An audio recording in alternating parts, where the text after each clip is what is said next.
ये 10 लोगों का काम नहीं। तेरी पगार कितनी है तो बात कितनी करता है? क्या रे, कितना टाइम हुआ मरे? 2 दिन हो गए। 2 दिन फिर भी लेके घूम रहा है बॉडी को। हाँ चला, जाओ दे।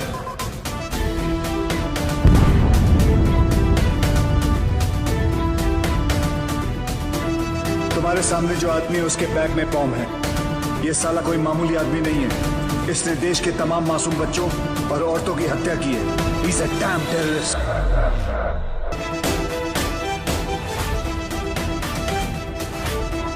कॉलेज का गेट असल पर प्रॉब्लम है ना। लीग्स ऑफ नेशन को कब और क्यों बनाया गया था? यूएन आखिर क्या है?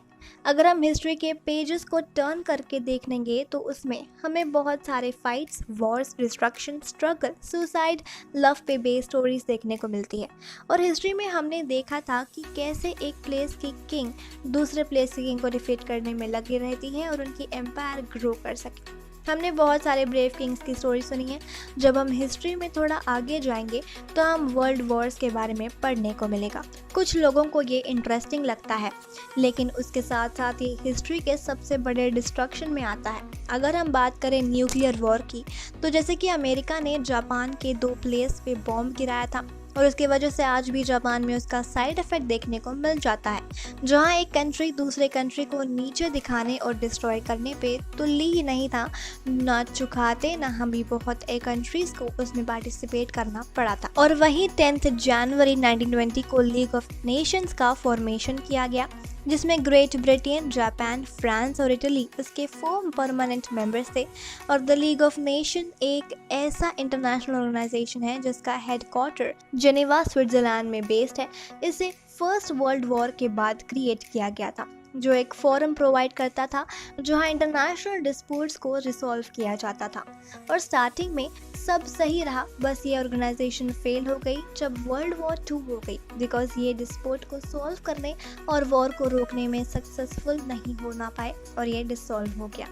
वर्ल्ड वॉर 2 के बाद यूएन को एस्टैब्लिश किया गया और यूएन द यूनाइटेड नेशंस एक इंटर गवर्नमेंटल ऑर्गेनाइजेशन है जो इंटरनेशनल पीस एंड सिक्योरिटी को मेंटेन करने के लिए बनाया गया है और साथ ही नेशन के बीच में फ्रेंडली नेचर और जोन को बनाए रखना। और यूएन कार्टर को हमें बताया जा रहा है कि 26 जनवरी 1945 में साइन किया गया था और 24 अक्टूबर 1945 में कार्टर फोर्स में आया। यूएन में Arabic, Chinese, English, French and Russian और स्पेनिश को ऑफिशियल लैंग्वेज माना गया है। और यूएन का हेडक्वार्टर्ड न्यूयॉर्क सिटी में इंटरनेशनल टेरिटरी में है और साथ ही जेनेवा, नायरोबी, वेना और the Hague home to the International Court of Justice में उसका दूसरा ऑफिस लोकेटेड है।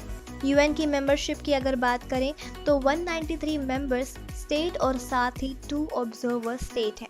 यूएन ने अभी तक बहुत सारे प्राइजेस अपने नाम कर चुके हैं, तो ऐसे हो सकता है कि फिल्म सूर्यवंशी 2 में ही ऐसा कोई ऑर्गेनाइजेशंस के फॉर्मेशंस के बारे में बात की जाए। जैसे कि हमने देखा था कि सूर्यवंशी में मुंबई और मुंबई के पीपल को बहुत स्ट्रगल करना पड़ा था।